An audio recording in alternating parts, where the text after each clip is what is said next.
All right, welcome to our webinar on bottom trawling in European MPAs, impact, governance, and future pathways. My name is Franziska Rederiefs van Rukteschel, and I work at Submariner Network. And together with Patricia Pusch from Oceanogamy, I will be moderating this webinar today. I'm happy to see that so many of you have joined. And to get started, to get a feeling of who's in the room, I will now pass on to Sophia, our technical facilitator, to get started with a few questions about you. Yes, thank you very much for that lovely introduction. So what we are gonna do now is we have a few questions for you, 3 or 4, just to get to know a bit more of your background, and so that the speakers are aware of that background and we can deliver the best possible webinar for you. So if you don't mind, I'm gonna launch the questions now, and please feel free to answer them.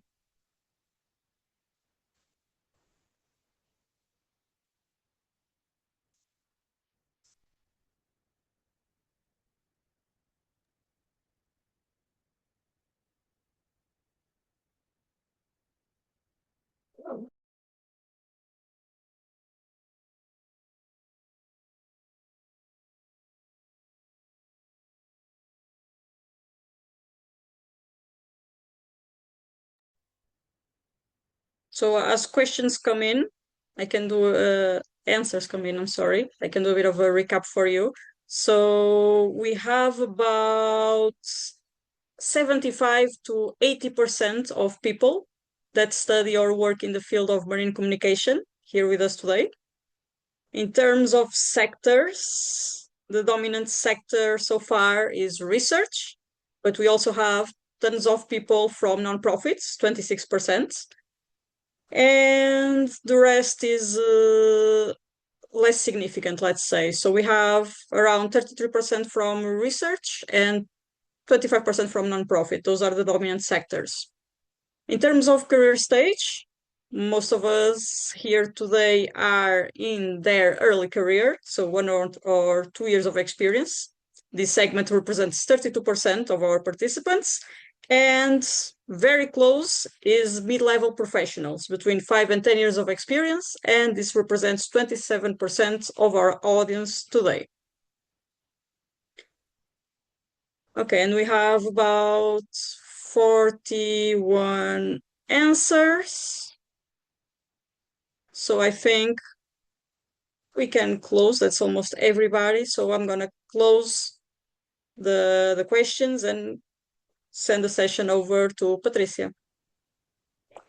Thank you very much, Sophia. Yeah, I think we have a very good mix of audience. That is fantastic. So I wanted first, I will briefly introduce myself. I'm Patricia Puig. I'm the founder of Oceanogamy and the Blue Society Network. I'm co-organizing this webinar along with Franziska. And I just to explain a bit what is Oceanogamy. It's a consultancy working in the intersection of marine science policy and practice. And the Blue Society is our LinkedIn community where we share and we focus on networking, knowledge exchange of opportunities, especially for career professionals. And also this webinar is organized as part of a mentorship program that I did along with Franziska Drews, and this is why we are here actually.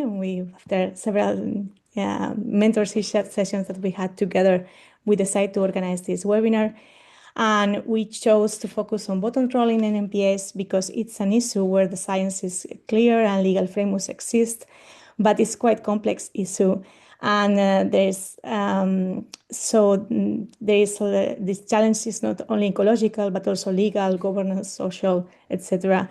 So that's why we are bringing today a mix of speakers where they bring also these different perspectives and from the scientific, legal, and governance side, and also fisher side, to explore this issue, how it is in practice, this challenge. And we are focusing also on students. We decided to focus on students and early career professionals because actually the decisions that we make today, then they will work for decades. No, so it's really relevant that they understand this kind of issues, topics, no, that they are quite complex, involving different stakeholders, and we wanted also to give a chance for them to discuss how they could engage in this kind of issues and what they could do from their side to work towards a more effective marine protection. So yeah, after this introduction, I wanted to give the floor again to Francisca. Yes, thanks so much, Patricia. And now we will go to our first speaker, Dr. Justin Tiano from Wageningen University. And Justin will help us understand a little bit better. So what does bottom trawling actually mean for the marine ecosystems from a physical disturbance of the seafloor perspective, but also impacts on benthic communities, carbon cycling, and fish stocks. And he will also look into this a little bit from a more complex perspective. So why is it not clear cut? What could be trade-offs or unintended consequences? So Justin, the floor is yours. Okay.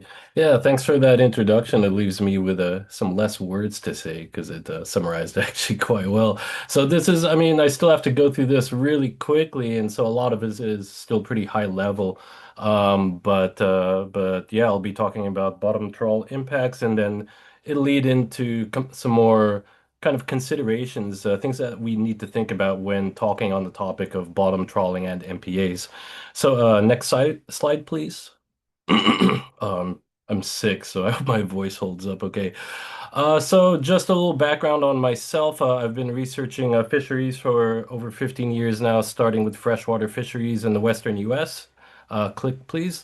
And I also worked in New Zealand with more deep water fisheries for a few years there. And next, please. And then I came to the Netherlands around 10 years ago, where I did my PhD in postdoc work, where I really started to work specifically on bottom trawl effects on benthic ecology and biogeochemistry. Next, please.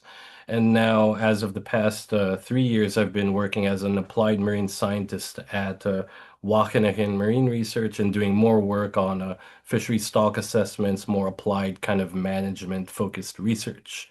And next, and I still think probably my main area of expertise is benthic biogeochemistry and benthic ecology and how bottom trawls affect these different dynamics. But I guess my career path just lets me be able to talk on certain different aspects of fisheries and bottom trawl disturbance. Next slide, please. And so, we should all know kind of what bottom trawling is, or demersal fisheries, let's say. And pretty much here we are kind of mainly looking at this effect of the seabed disturbance itself. So the fact that bottom trawl gears are dragging on the bottom of the seafloor. And so one thing I really want to get across is that bottom trawling is not it's bottom trawl gears are not created equal.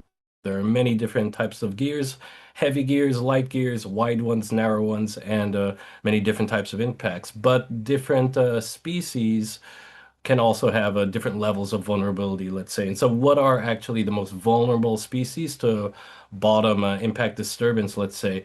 And if you have a type of species which has let's say a 3D structure on the seabed, if it extends out from the seafloor like these sea pens, like you can see here, it kind of doesn't matter how light your gears are. If you're going to be going over animals which look like this, or next please, or this really similarly with a biogenic community, so biogenic reefs, perhaps they might be a little bit more hardy to disturbance than sea pens, but it's pretty well known amongst scientists that biogenic reefs, for one, they're also very highly biodiverse, and they're generally known as quite sensitive to most types of bottom trawl impacts. Next, please. Also, a species with a long long-lived species. So, like these Arctic shells, which live over 100 years, might not necessarily be the most sensitive to direct impacts, but it's real similar to long-lived fish. The recovery times are just longer. And so, typically, if you bottom trawl sediments for a long period of time, you get a lot of short-lived species and not a lot of long-lived species, as you could imagine. Next, please. And so you do have species which are a little bit more resistant to bottom disturbance. And so typically, if you bottom trawl sediments for many years, let's say, you might get species communities which with less epifauna, so less animals living on the surface of the seabed, and you do have some communities with more infauna, so more animals living in burrows as they're a bit less prone to being directly disturbed by bottom trawl gears. Also, bottom trawling can also indirectly benefit certain species. So what tends to happen is you change the upper sea bed community, but then you remove long-lived species, but then short-lived species start to recolonize much faster. So our selected species, for example, and certain other animals can benefit from this. So benthic scavengers, for instance, certain types of fish. So in the North Sea, what happens a lot is the fishers will trawl over the same grounds kind of over and over again because the fish go back to these areas. And so what we think happens is that a lot of these are selected species will recolonize much quicker, and then the fish will come back and eat all the worms, and then the fishers will come back and try to get the fish. And so, next slide. Next slide. In terms of a seabed impact, generally we get this kind of flattening effect of bottom trawling. So this is a side-scan sonar image from one of our studies. You can see these undisturbed sand ripples on the upper right-hand side over there, and in the middle we have experimental bottom trawling disturbance. Click, please. And here on these spy camera images, we see that on this upper row we have sediment topography, and on the bottom row we have beam trawled images. And so this is just kind of what it looks like immediately after trawling disturbance. We get this flattened image of the seabed. Next, please. And so we know in terms of what influences the amount of impact on seabed communities, that penetration depth has a lot to do with it. And so we have this a figure from Hiddink et al. 2017. This is kind of a well-known figure for people that study this. It nicely kind of shows that the deeper the penetration depth is for a certain bottom fishing gear, the more depletion of benthic animals you tend to have. And so here we have hydraulic dredging. Can you click, please? And this is essentially you're flushing water into the seabed to collect razor clams or other types of bivalves. And so with hydraulic dredging, we have also this big depletion of benthic animals. Next to that, we have here TD, which is trawled dredges. And so, for example, we have scallop dredges, and this is known to be quite an impactful type of bottom fishing gear, which we have up here. And then we have next to that BT, which stands for beam trawling. So there are many different types of beam trawls. We have one here on the lower left-hand side, and a lot of these have tickler chains, which kind of dig into the sediment, and it's used to kind of flush out the flatfish, which are in the seabed. So sole, place, these types of things. But I mean, it's good to know that there are many different types of beam trawls. There's many heavy gears, light gears, different gear configurations. So there is some variability here. And the lowest on this list is otter trawls. And so otter trawls have not really a very big penetration depth, but it's good to know that they're also the impact is quite wide. Let's say we want to compare that maybe to trawl dredges, which have a quite a severe impact, but the spatial effect of this might not be as much as a otter trawler, which will tend to have less of a severe direct effect on the seabed itself.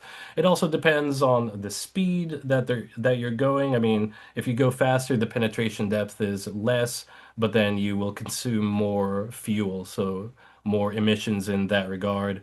Muddy sediments have a higher penetration depths compared to sandy sediments, so different things to account for. But I mean, the main thing here to note is you have many different types of bottom fishing gears.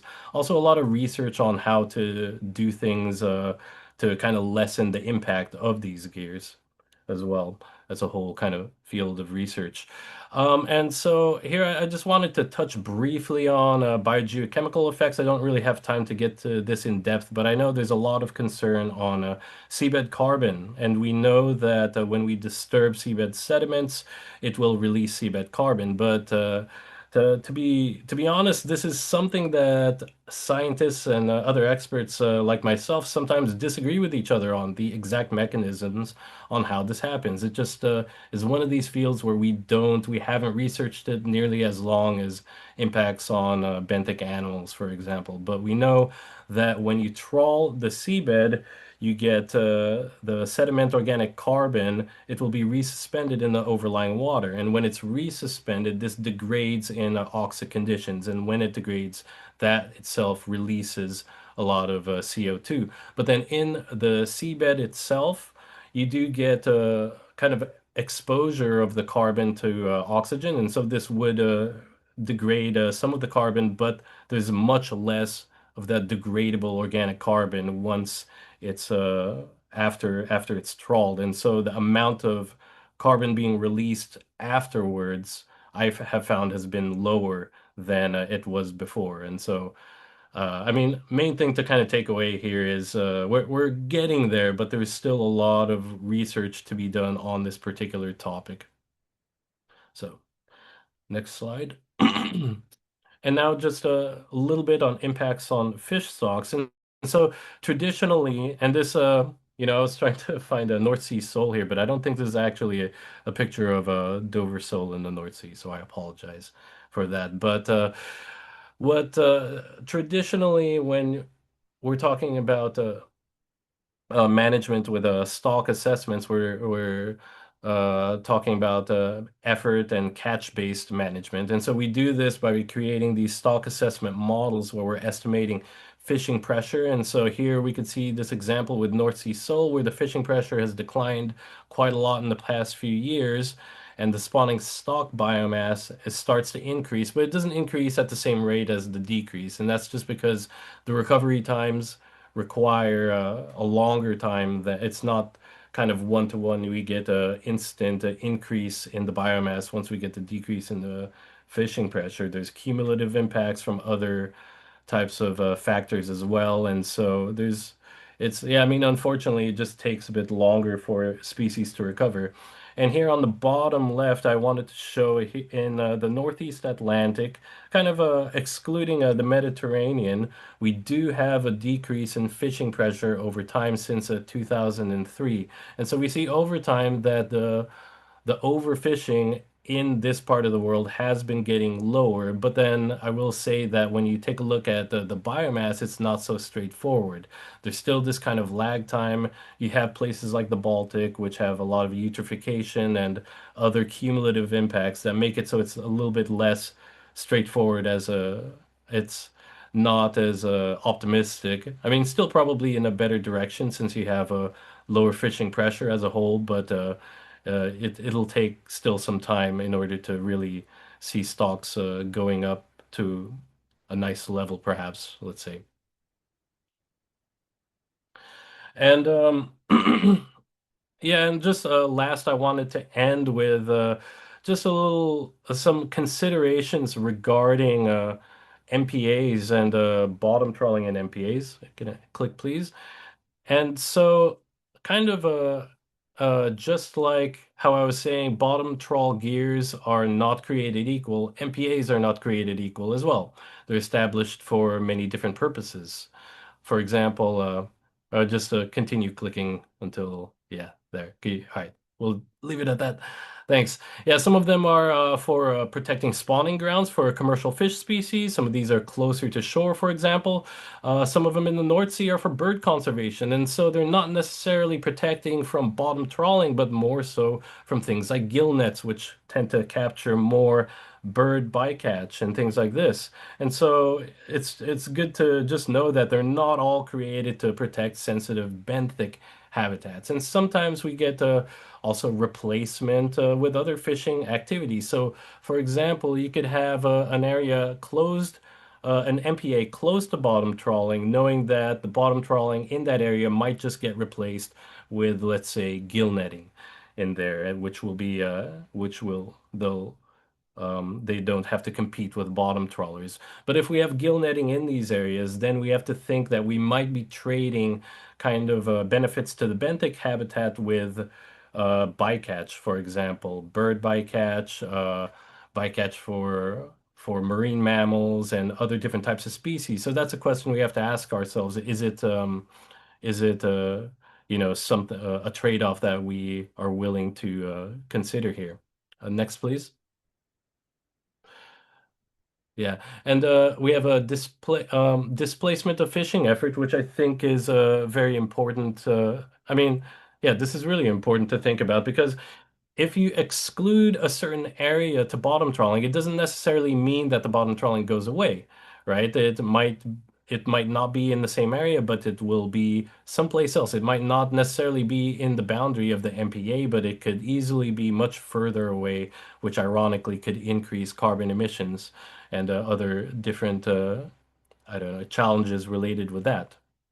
And so let's say, and yeah, lastly, you can't really see it very well. I put food system disruption. And so let's say we just get rid of all fishing altogether. No gill netting, no bottom trawling, no commercial fishing, and so what will happen with that? And so I mean, we have to think that in terms of marine life and marine habitats, it's kind of a win for marine ecosystems. But it's not that we don't have any environmental costs if we just do this. Because if this happens, the demand for terrestrial food-based sources will increase. And there are studies out there that show that if you decrease food from the sea, we will have to increase food from land-based sources, which means we will increase land needed for farming, for example. And so this is just another trade-off to consider when we're talking about management of collecting marine resources and management of bottom trawling. So yeah, this I think I messed up with the animations here, but anyways, that's those are the points. Yeah, I don't know how I'm doing on time, but I tried to keep things. Thanks so much, Justin. We're running a little bit over, but we also planned in some buffers. So thanks so much for giving this multifaceted input, explaining a little bit about the different impacts of bottom trawling, and of course, that we have different gear and different habitat types and different reasons to protect specific areas. And then, yes, I would pass this on now to Patricia. Thank you, Justin. So yeah, the presentation of Justin he just saw that it's not a simple ecological issue. It involves trade-offs, competing interests, and difficult management choices. So it's quite a complex issue. So now the question is how are these tensions addressed within the European governance frameworks? So that's why we have today our next speaker, Francesco Maletto from Client Earth, that will bring us into the legal perspective, exploring how European environmental law applies to bottom trawling and MPAs and what that means in practice for the member states. Thank you for joining us, Francesco. The seat is yours. Thank you very much, Patricia, and thank you for the introduction. I'll quickly introduce myself. I'm Francesco Maletto. I'm a lawyer at Client Earth in our marine ecosystems team, and I also teach environmental law at Universidad Pontificia Comillas and Madrid. Today what I'm going to talk about is basically what are the legal implications of bottom trawling taking place in MPAs? What are the legal consequences? And also I'll give you a bit of an example of what's happening in terms of litigation in relation to this issue, which is widespread across the European Union. And also I will tell you a bit about a case study regarding national litigation in Spain in relation to the impacts of bottom trawling in MPAs. So as next slide, please.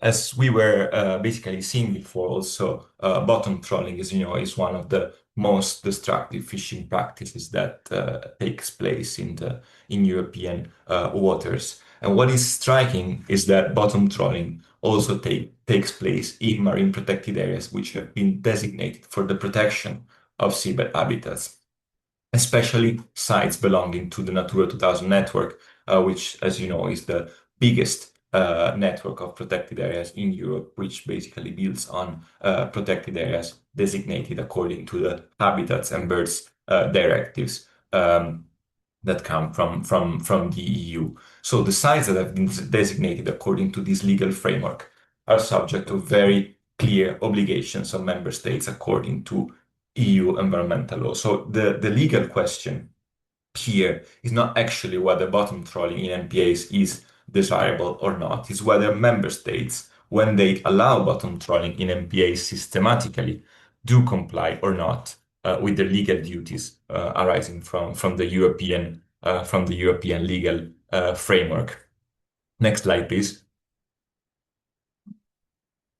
So yeah, as I was saying before, the key here is the Natura 2000 Natura 2000 network of protected areas, which, as I was saying before, consists of areas both at land and sea actually designated under the Habitats and Birds directives. Once a site is designated and therefore comes to being part of the Natura 2000 network, a few obligations are triggered.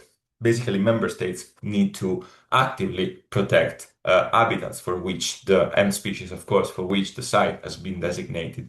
Then there is a strong protection regime, which is based on science and on the ecological requirements of the relevant site. And also, human activities are subject to a very strong scrutiny in relation to their compatibility with the ecological values of the Natura 2000 sites. However, this doesn't stop with designating a site, because one of the most relevant phenomena in relation to protected areas in Europe is that of paper parks. We often have protected areas which are protected on paper, but they're not complemented with effective measures that basically are able to ensure that conservation is actually secured in relation to these protected sites. Next slide, please. Yeah.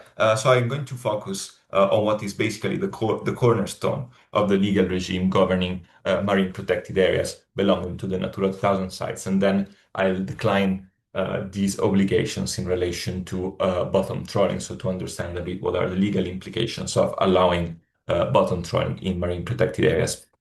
So Article 6 of the Habitats Directive is basically the key rule of the Habitats Directive in relation to the protection regime on Natura 2000 sites.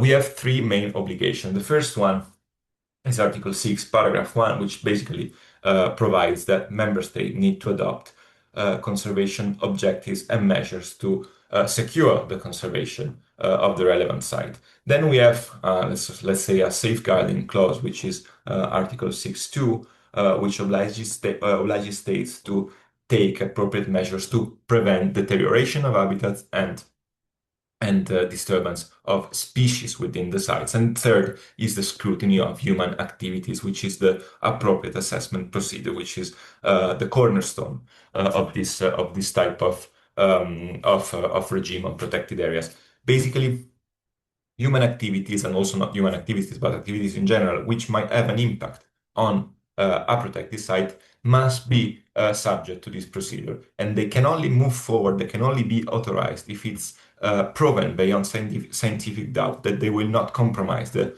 ecological integrity of the site. If member states don't comply with these provisions, they automatically infringe European Union law. Next slide, please. So what does it mean in practice for bottom trawling? You see that this regime is actually quite strong and effective, although it's widespreadly violated in Europe. So in Article 6.1, we have the requirement of adopting measures basically to secure conservation of the site, including from the impacts of bottom trawling, in case bottom trawling is a pressure on a marine protected areas. Of course, failing to regulate this issue amounts to a violation of Article 6.1 of the Habitats Directive. Then Article 6.2, as I said before, imposes an obligation to prevent deterioration of habitats, and of course, this should address pressures such as bottom trawling from causing harm to the habitats protecting within a given site. And then, of course, Article 6.3, which again requires the assessment of human activities which might have a negative impact on a protected sites, including bottom trawling. So the question here is not whether bottom trawling can take place in MPAs, but whether bottom trawling has been subject to this procedure before being basically allowed to go ahead, because bottom trawling generally take place in MPAs in Europe without undergoing these procedures. And also we have other pieces of legislation that are relevant to this issue. One that I would like to mention is Article 4 of the MED regulation, which is a regulation specific to the Mediterranean, which actually recognizes the impacts of bottom trawling in MPAs. Article 4 of this regulation prohibits bottom trawling in protected sites designated for habitats, such as, for example, Posidonia beds or coral reefs. So the impacts are recognized and already addressed actually in specific legislation. Next slide, please. So the issue here is not whether we have appropriate legal tools to tackle this issue, but basically whether the violations of this legal regime are actually enforced. Because what we see in practice is, the phenomenon that I was telling before about the phenomenon of paper bags with conservation measures that are missing or ineffective, and assessments that are not carried out in relation to the impacts of bottom trawling on MPAs. We have a failure, basically, of assessing what happens when bottom trawling takes place in MPAs, which goes against European Union law. Although European policy documents recognize already the incompatibility, basically, of bottom trawling with seabed protection, with a phase out of bottom trawling in MPAs having been called in 2023 by the European Commission in the Marine Action Plan. So the position now of NGOs is basically advocating for obtaining a normative ban on bottom trawling in MPAs, because the instruments that we have are currently not enforced. So we are basically calling for an additional normative protection. Next slide, please. So this issue of bottom trawling in MPAs is widespread across European countries. It happens basically everywhere in Europe. So at European level, complaints have been launched before the European Commission, asking the European Commission to start infringement procedures against member states. Why is that? Basically because the European Commission, according to the architecture of the European Union, acts as guardian of the treaty. So in a way, it's a sort of supervisor of compliance with European Union law. And under Article 258 of the Treaty on the Functioning of the European Union, the Commission has the power to start legal action against member states in case they violate European Union law. And that is why, in relation to this failure to comply with Article 6 of the Habitats Directive in relation to bottom trawling in MPAs, that NGOs have launched complaints against different member states. Currently, there are 2 active complaints on this issue before the European Commission, one against Spain, Denmark, and the Netherlands, and one against France, Italy, and Germany. Both are pending before the European Commission. And the next step basically is waiting for the European Commission to decide whether to escalate these complaints to an actual infringement procedure against these member states. And so basically this is what's going on in terms of litigation at European Union level in relation with these widespread issues Well, on the other hand, also there is currently a wave of litigation taking place in national jurisdictions in the Union. Next slide, please. And yeah, what I'm going to talk to you about is the national litigation that is currently taking place in Spain, but there are many other litigation cases in other countries. In Spain, for example, Clienter, together with Oceana, has brought a case against the Spanish Ministry of Agriculture, Fisheries and Food. What happens in Spain?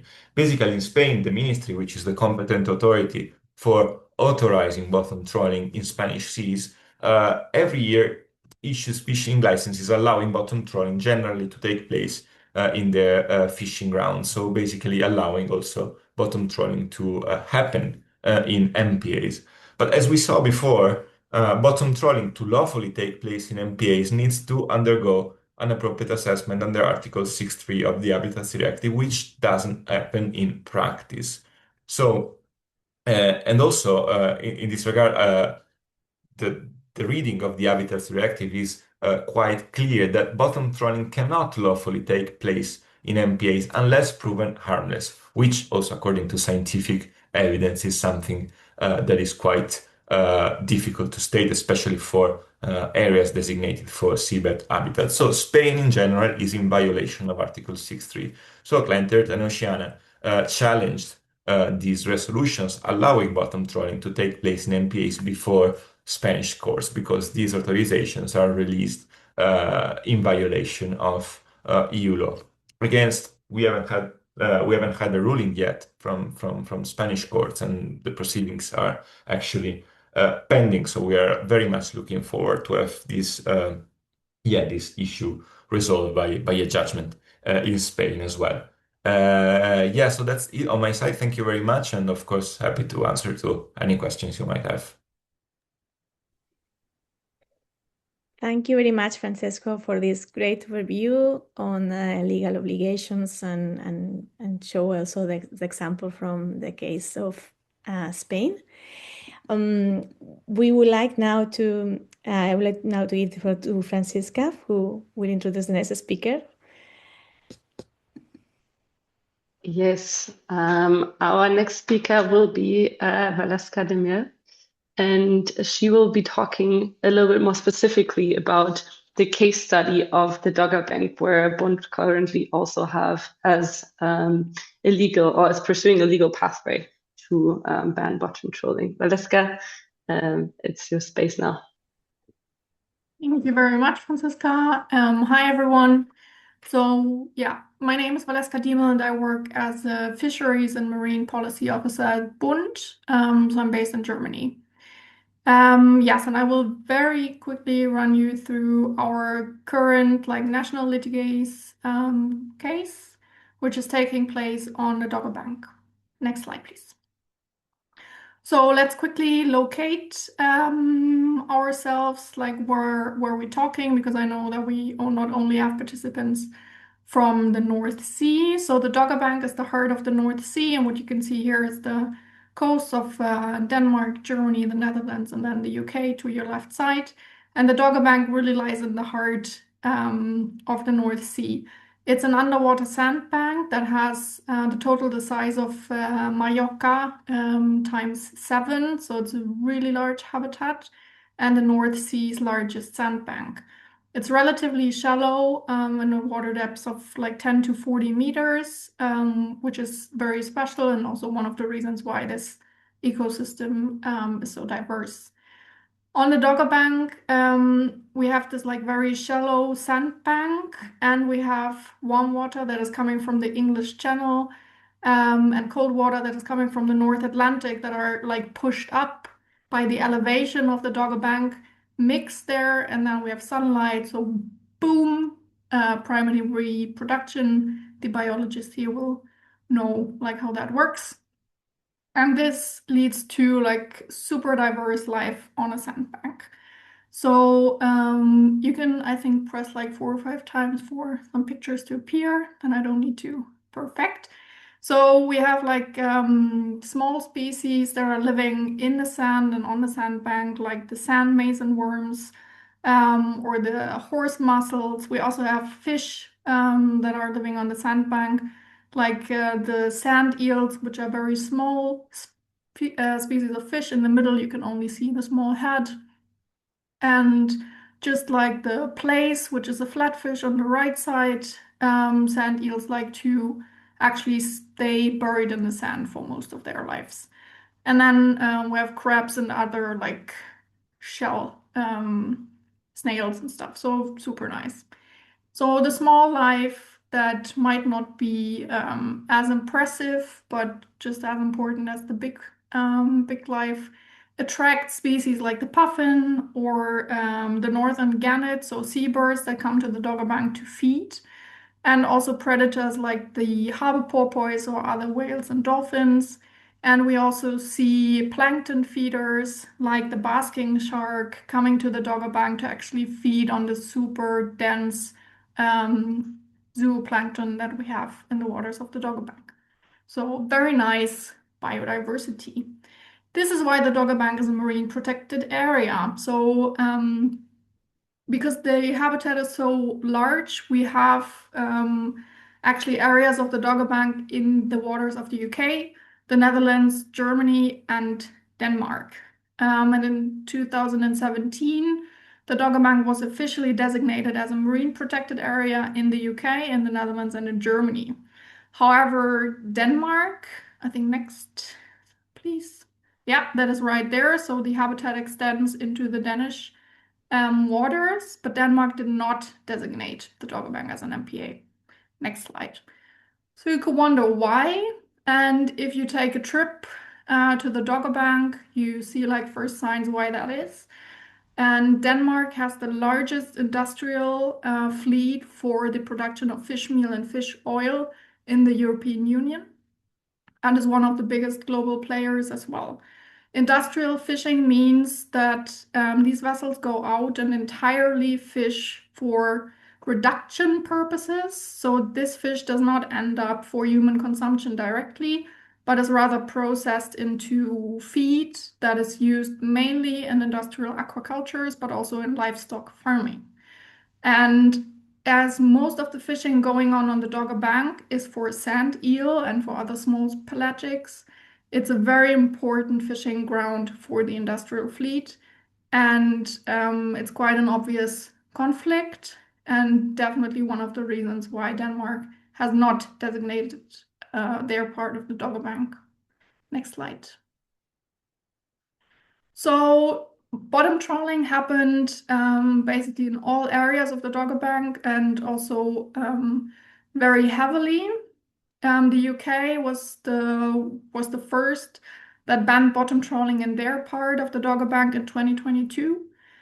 And in the other European countries, that did not happen until November last year. I will talk about that a bit later. So there were no restrictions of bottom trawling in the Dutch and the German part of the Dogger Bank MPAs, and in the Danish, not as well because it's not an MPA.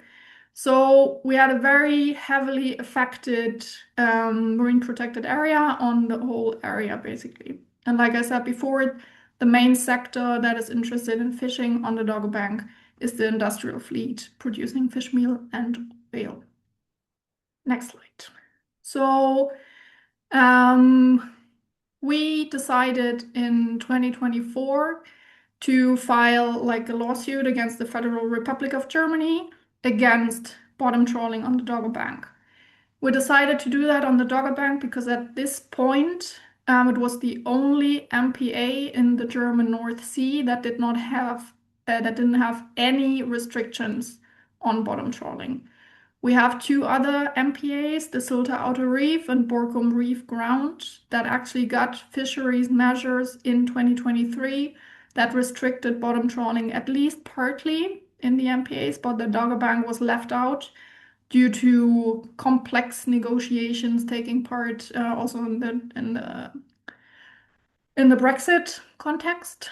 So it was basically the only MPA in the German North Sea without any measures. So we took the Dogger Bank to go for this legal case. What it's based on is exactly what Francesco has just run you through. So bottom trawling on the Dogger Bank is allowed without any prior impact assessment, and this violates European environmental law, especially the Habitats Directive, the Article 6 we just heard about. If you are interested in the details, if you go scan the QR code, this is basically the full legal assessment we have conducted with all the details. As I'm a biologist, I leave that to the lawyers to explain in detail. But yeah, there you can find out more. As we're like an NGO and like have like a big members participation, of course the legal case is only one thing we do. Last year, for example, we published a report looking at the sand eel fishing in the German part of the Dogger Bank, linking it to the industrial feed production, and also showing like that actually the amount of sand eels that are taken out from the Dogger Bank on an annual basis, only the German part, could actually feed up to 4 million puffins a year. So kind of like connecting, like dots of size, because people tend to have a hard time to imagine what 200,000 tons of sand eel actually means. And then to gather public support for the protection of the Dogger Bank, we had a petition running last year that was supported by more than 70,000 people in Germany, asking for a ban of bottom trawling on the German Dogger Bank, where we had like a fun event taking place in October in Berlin, where we handed this over to the Fisheries Ministry, actually bringing sandbank to the governmental quarter in Berlin and organizing a protest. Next slide, please. So I just mentioned this earlier. There is some good news that I can share that happened end of last year. So in November 2025, we finally got new fisheries measures for the German and the Dutch parts of the Dogger Bank. So as of November 25, 53% of the German and 28% of the Dutch Dogger Bank are closed to bottom trawling now.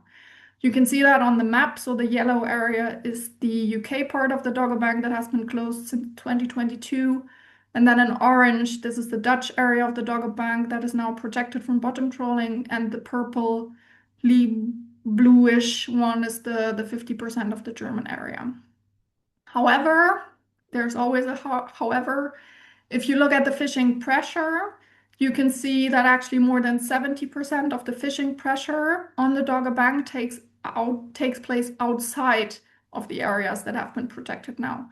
And this is because of basically the power that the fishing industry has in the negotiations of like which areas are protected, that they protect their most important fishing grounds from the closures. So this is to be continued, as there is absolutely no legal or biological basis to argue for this, as the sandbank stretches over 100% of this area, and it's also protected because of the sandbank as a habitat. There's no reason to only protect 28 or 53%. So that was a very short run through. So thank you, and looking forward to questions. Thank you so much, Valeska, for introducing us into the Dogger Bank case study and showing us how, this approach that we've also heard from Francesco before can be applied in practice, and also linking it to an actual MPA or multiple MPAs across countries. Then, yes, I will hand over to Patricia for the Q&A. Thank you to all the speakers. So now we have seen this issue from 3 different angles, no? From ecological impacts, legal obligations, governance with the case studies. So we like now to open the floor for questions. So please paste them in the chat, or if you would like to raise your hand, I see that some hands raised, so we will prioritize the hand raise. So yes, we have like around some minutes, not much because we're a bit on delay, but some minutes for questions. And later we will go to the breakout rooms. We have already one hand raised by Margot, so go ahead. Thank you very much for organizing this webinar, because it's not often that we can have a roundtable that is trying to display realities on bottom trawling, and I particularly appreciate the first presentation. I had a few questions for Client Earth and for Bent Marine Protected Area. I'll try to go through them fast, but it was so interesting that then you need to have a lot to display. But Client Earth gave a clarification on Natura 2000 and on what it implies. But I wanted maybe to highlight, because I've been doing impact assessment, is that once you have a Natura 2000, you do not protect directly. You do an impact assessment. And then from this impact assessment and from what you've noticed, then you take consideration of protecting, of what's needed to being protected, and it's not necessarily targeted to bottom trawling. But whatever this clarification is being done, there are political targets today for MPAs, 30% by 2030. And we have an exploding amount of MPAs, and I agree that most of them are inefficient. Also, MPAs have drawbacks because they're fixed, so they do not take into consideration global warming, migratory species, but also they're 2D, so they do not take into consideration the depth. And when we talk about bottom trawling, I think it's something relevant. On the other side, we also have regulatory measures, and it's something that have been bring forward. We have 64% of the Mediterranean Sea that is closed to bottom trawling through regulatory measures, 97% of NIAFC. So it's something that is quite important, but it's not MPA's coverage, it's regulatory measures. So my question for Client Earth, after saying all of this, is do you think MPAs is really the best way to protect from bottom trawling? Or do you have the feeling that regulatory measures that are right now in place are maybe better tool? Then for Bent Marine Protected Area, we had pictures from basking sharks and marine mammals, and I was uncertain if, because my attention went away, if it was something that was bycatch by bottom trawling, as I'm surprised that it might be. And then you said that there is 200,000 tons fished on the Dodger banks. It's indeed hard to understand how much it represents, but I wanted to know if you know how much it represents in terms of fishers' employments and economic cost for EU. Maybe introducing, if we're closing this, how much do we need to import more from other countries? Sorry, I was a bit long. Yes, Francesco, do you maybe want to get back to Margot first, and then we can have Valeska answer afterwards? Yes, I took mental note of all the points, but I apologize if I forget about something. So do remind me. So I mean, my first point is that actually, I mean, Natura 2000 is not only about assessing, actually, because that's only one part of the legal framework on Natura 2000. The first and key part is that whenever you have a Natura 2000 site, you have to picture the site, especially in relation to the impacts to which a site is exposed, and then take appropriate measures to conserve biodiversity in that site. So that's actually quite important. Then, in addition to that, any activity that might have an impact on the site, that should undergo the appropriate assessment. But these are regimes that are complementary and that support each other. I think that's very important, and effective conservation measures and objectives are the basis of the legal regime governing Natura 2000 sites, and those are crucial, especially in relation to pressures such as bottom trawling. Honestly, I really don't know about the data that you mentioned about closures to bottom trawling in the Med, what we see is that bottom trawling basically takes place in everywhere, especially in marine protected areas. And marine protected areas, you mentioned the 30 by 30 target, which is key in this decade for protection. This is absolutely incompatible with bottom trawling being allowed within marine protected areas. Designated for seabed habitats. So I think that both MPAs and regulatory measures are important. However, if we are to have an MPA needs to be effective and not only on paper. So it doesn't make sense to have an MPA if you allow trawling within. And also, we have a huge problem, I think, of Italy, my country. We have a huge problem in designation. We have most actually of Natura 2000 sites in Italy are designated basically across the coastline where bottom trawling is already prohibited under regulatory measures, and we don't have wider and offshore MPAs where bottom trawling is more of an issue. So I think it's all combined. What is important also when we have regulatory measures is that these measures are actually enforced and respected. I think, for example, of Article 4 of the MedReg, which basically is often forgotten in Europe in its wording, or an oral wording is given to its provisions. So I think it's a combination of many aspects, but definitely 30 by 30 is key, and MPAs are crucial are a crucial safeguard against bottom trawling in MPAs, but only if applied properly. I hope I answered. Thank you so much, Francesco. Yeah, I hope that covers it. Valeska, I also still wanted to give you the room to say a few words if you would like. Yes, thank you. So I fully agree with what Francesco said, and will only, looking at the time, address like the extra point towards me of the like amount that is like fished.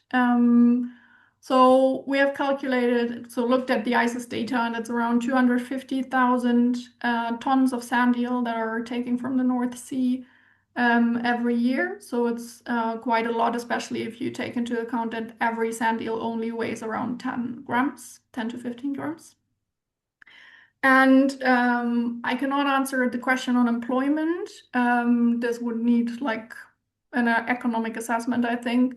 However, we know that the industrial trawling conducted to produce fish meal and oil is one that doesn't need a lot of employees, because it's like highly industrial trawlers that don't employ like so many people.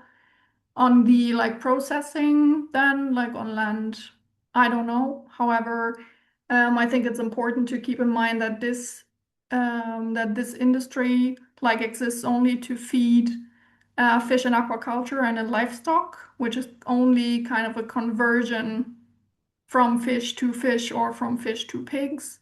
That is not very sustainable, so the rate is not great. We have about like 4 kilos of wild fish that we need to produce 1 kilo of salmon. So that's not very, very good. And there was also a question hinting to this, I think, in the chat, like how you make sure that if you close an area, that it doesn't impact a country's industry. And I would argue that this fishing doesn't need to take place in an MPA. I mean, this is not an approach that we're like taking. I mean, also, I would argue that we should not have industrial fishing for production of fish meal and oil. However, in this case, looking at bottom trawling in an MPA, this doesn't mean that the industry cannot proceed fishing, but it shouldn't be in an MPA that is protected because it's a sandbank, so you shouldn't disturb the sandy habitat, and it's protected as a feeding ground for birds and whales, which mainly feed on sand eel. So we know, and science has shown that if you have like a declining pelagic stocks like sand eel, that actually the breeding success of birds like puffins and gannets is reducing because they can't feed their chicks. So I think looking at an MPA that is there to protect nature, habitat, and species, this is the priority in that area. So every activity that wants to take place needs to prove that it's not harmful. So we need to turn that around, that the MPA needs to prove that it's working. The industry taking place there needs to prove that they don't harm the goals that we're trying to reach. Thank you so much, Valeska.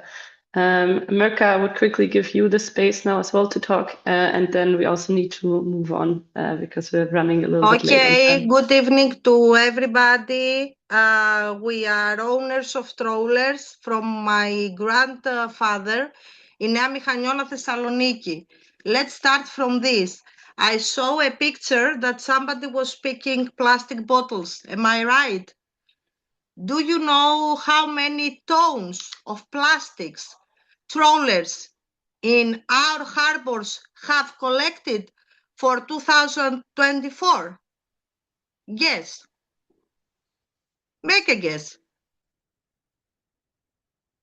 You are young people, ecologists. Make a guess. Only for our region. Do you want to know? Yeah, if you have the data, please share. Yes, of course. I always talk, and I'm based on data. 32 tons of plastics. Is it something, is it a small amount or a big amount? What do you think?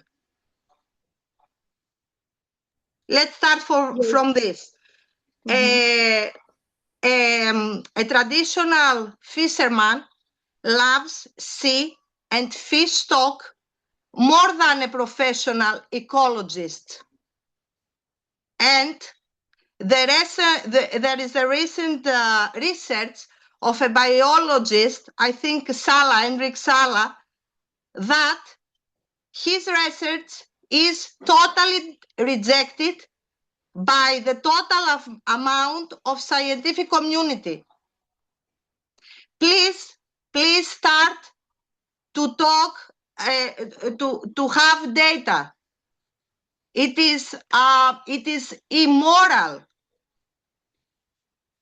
to talk about that trawl destroys everything. If trawl goes away, who is going to replace it for food, for cheap food, for the variety of fish? Answer me. Thank you very much. Thank you, Mirka. But I think regarding your point, this is also why we try to look at it a little bit from multiple perspectives. No, I don't see try. I only see that that everybody wants trawl to go away. Okay, let's go away. We are the problem of the planet. We are the problem. What about the rest? What about the rest? Even you are not going to have jobs in the future. Think about this. Think about this. No, this is not a joke. This is not a joke. This has to do with our job, with our lives, with coastal communities. There are places like ours in Greece that 90% work in trawlers and have to deal with this. Okay, thank you, Mirka, for bringing your perspective. And it's great that you share your perspective because, as I said before, this is a complex issue. And of course, we have bring the science, the legal perspective, the governance, and we need to bring the voice of the fishers, of course. And that's important that you raise the voice of the fishers. In any case, the problem that you were talking about, the plastics, of course, it's a big problem, but this is in another topic to talk about in another session. Yes, but very crucial, and nobody discusses about that. We only collect, we make the good thing, but nobody refers to this. You always say trawl destroys, and the fish, all the fish wharfs that are full of fish, this is destroy. Come on. Okay, thank you, Mirka. So yes, I don't know if any of the speakers would like to comment if they have any experience with, with fissures and what's their perspective of the issue. But in any case, we can keep discussing this in the breakout rooms. That would be fantastic because we have very little time. I'm sorry, we don't have time to assess all the questions. Justin, maybe you want to comment about it. Thank you. Oh, I could go in the breakout rooms later if you want that. I did want to comment on it. I want to say you bring up some good points, and I try to keep things balanced as well in my own work. But if we want to do some breakout room discussions later, I'm very happy to do so. Because I share some of maybe not all the same opinions, but some of the same opinions on certain topics. So I would like to discuss if you can. Okay, fantastic. Thank you, Justin. So before we go to the breakout rooms, let's continue with our last speaker. And as we say this webinar, we wanted to focus on the young professionals and what they can do to take action on these complex marine environmental issues. So now I would like to give the floor to Amber Eaton, and then she is from a COP network and will now share how young professionals can move from knowledge to influence. Thank you, Amber, for being here. Thank you so much for having me. I'm very excited to be a part of the webinar. And just really quickly, I think America raised some really good questions, and I was actually wondering, can you tell me what kind of plastic facility you're taking the plastics that you collect from trawl nets to?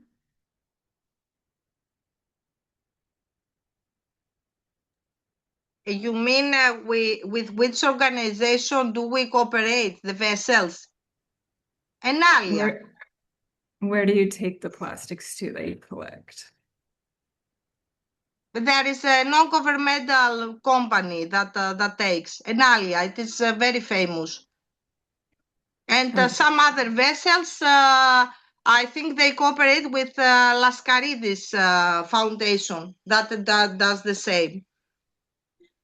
Okay, great. Thank you. Yeah, I'm working with we're working with trawlers in this region. I was out with many trawl boats this morning, and there's obviously a lot of plastic pollution in Southeast Asia, and I'm interested in waste management as well. So I just wanted to ask that. Thank you. Okay, so we can go to the first slide, please. Hello, everyone. I'm Amber, and I am an ECOB, or an early career ocean professional. I am from the US, and I'm currently volunteering in Cambodia right now, doing a variety of projects with an NGO here. And I'm completing my MBA remotely while I'm doing this. And I'm really interested in the blue economy, specifically blue carbon and nature-based climate solutions. I'm not here as an expert like our other amazing speakers, but I'm here as someone early in my career who's actively learning what it looks like to move from knowledge to action to policy to impact. I'll be sharing some practical examples of how other ECOPs can translate their field experience and/or technical skills into real policy influence, even early in our careers. Okay, we can go to the next slide. One thing I've learned quickly is that science does not automatically turn into policy. Science helps us understand what's happening in the ocean, but policy is shaped by people, incentives, and politics. And marine issues are especially complex because they involve trade-offs, like we're already talking about.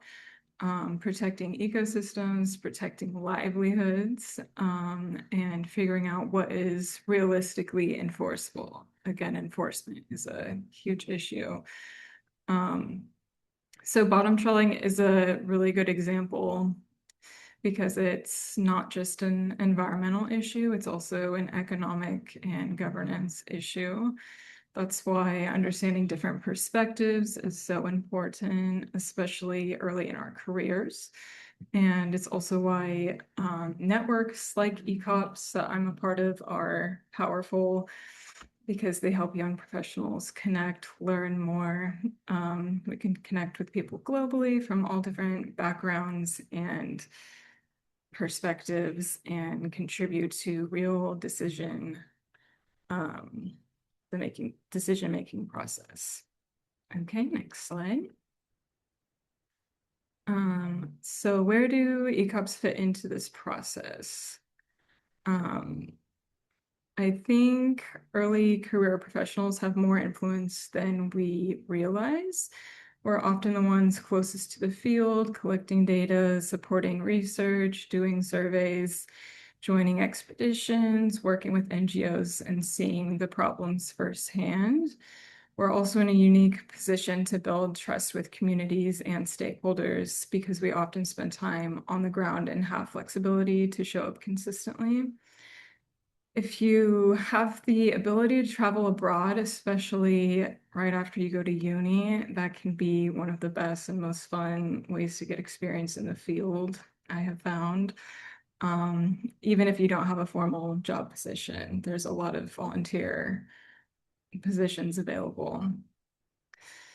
Many people I work with at this NGO are actually just backpacking around Southeast Asia and finding projects as they go and volunteering, which I think is really cool and something I never thought of when I was younger and in school or before I went to uni.